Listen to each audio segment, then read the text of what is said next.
Nobody, absolutely nobody, gives a fuck about you as much as you're gonna have to give a fuck about yourself. Nobody cares about you as much as they need to care to fix your life. Even your parents, even your friends, even all the people who think they care about you. They care about you, yeah, sure, there may be 2 or 3 people on the planet who genuinely care about you. But nobody is gonna come to your bed, drag you out of bed, fucking drag you to a job, force you to work hard, go and get you a hot bitch and go and buy you a Ferrari. Nobody is going to do that for you. You are never gonna have any of the things you want if you do not get them yourself. Nobody cares about you enough to do it for you. This is absolutely true. The only person who gives a shit about your life truly is you. And if you don't give a shit, then you're fucked. But point 2, get angry, you're gonna start giving a shit very soon. And after you get angry, you need to realize that nobody is gonna give you the things you want. It doesn't matter if Donald Trump is president or not. I'm a huge Trump fan, but it doesn't make a difference. No politician is gonna make you rich. No one else is gonna come along and say, I'm gonna concentrate my effort on fixing your life. Nobody. You have to understand you are out here alone, absolutely alone. And when you understand these 3 things, you start to see how a mindset comes together. Nobody's gonna save you. You're fucked. It's totally down to you. You're pissed off with your current situation and you want to change it. Plus you believe you can do absolutely anything. This is how I thought at 18 years old. Because at a very young age, when I had my prime resource of energy and power at 18, 19 years old, I understood those 3 tenets. I believe I can do anything. I'm pissed off I don't have the life I want. And nobody else is going to give it to me. These are 3 things you need to understand. If any one of these elements is missing, you'll never have the right mindset. The G mindset will never formulate if any one of these elements is missing. All 3 are absolutely essential. And the sooner you get your act together, the sooner you start to panic and worry and be concerned that you're 24, 25, you're not fucking rich yet. There's 24 and 25-year-olds out there who got a contract for fucking NBA with their parents, so they won the lottery, who knows what. There's 24 and 25-year-olds out there who are multimillionaires. You're gonna have a lot of things come against you. You're gonna have people that tell you to stop. You're gonna have challenges that tell you to stop. And you're gonna feel like giving up every damn day because you'll feel like life is beating you over and over. Legends aren't defined by their successes. They're defined by how they bounce back from their failures. The highs I've experienced, they were only possible by how I bounced back from the lows. From those moments when I wondered if it was worth it, or if I was wasting my time, or if I was good enough. People are gonna think you're crazy. And sometimes you're gonna think you're crazy. You're gonna question yourself. It takes guts, ladies and gentlemen, to go through that. People used to laugh at me in Detroit when I was sleeping on the floor of my office in the Penobscot building. It was rough, ladies and gentlemen. It was not easy.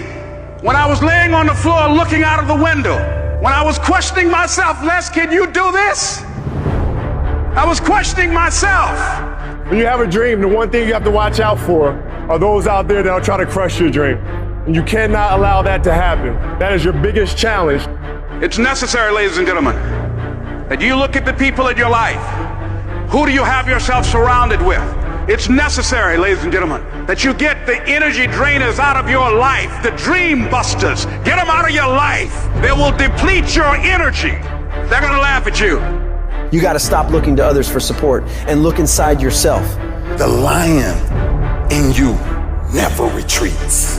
Imagine us taking the lion approach to life. I ain't backing up. A lion don't walk backwards for nothing. You gotta tell yourself, I can do this. You're more powerful than you realize. You're stronger than you think you are. You can survive more than you think you can.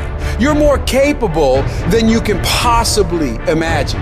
It was necessary that I face a lot of rejection, a lot of laughter, a lot of no's in order to get here, to enjoy the level of success. It was necessary that I face that. And I'm saying to you, when you're facing those rejections day in and day out, don't say, I had a bad day today. Say, I had a character building day.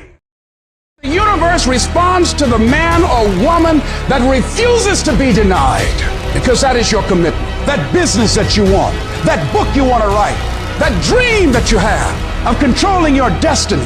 That is yours. That's available to you. But you've got to be willing to stand there and face disappointment, not have support, be lonely, doubt yourself sometimes, be rejected again and again and again, become bankrupt if necessary, again and again and again, and refuse to turn around until life gives it up. Life will always be, to a large extent, what you make it. Not what circumstances will make of it. Not what other people will make of it. Not what other people say it will be. Not what the environment will try and dictate to you, but what you make of your life. So when you're uncommon, get ready for the criticism. When you're uncommon, get ready for the opposition. When you're uncommon, get ready for the common people not to understand you. If I decided to experience the fear of rejection, the fear of no, the fear of failure, the fear of standing by myself, the fear of people not liking me, what else is available? Of taking a chance, a fear of losing it all, what else is available to me? People are gonna think you're crazy. You don't have nothing but lint in the corner of your pocket. You out here talking about living your dream. And people laughing at you. And they're doubting you. It takes guts, ladies and gentlemen. But let me tell you, I believe in revenge like Frank Sinatra. He said the best revenge is massive success. Instead of killing them with kindness, torture them with success. I honestly want to be considered one of the hardest men to walk the planet Earth in the history of the world. And what I mean by hard, I'm not talking about the guy who does the most pull-ups, the most sit-ups, runs the most. Just a person who's able to overcome any adversity in front of them, to figure out a way. Hardness isn't about all this physical shit, man. Yeah, it helped me get to where I'm at. But all I was doing in the whole process, the process wasn't to be ripped, it wasn't to walk around with my shirt off. That wasn't it. I knew through the physical challenges, through the physical suffering, my mind was getting stronger. I was literally, The dream died, and pretty much I almost died with it. If I didn't find Navy SEALs and getting past that hump and overcoming my demons and facing my demons every day, I would have never been up here today.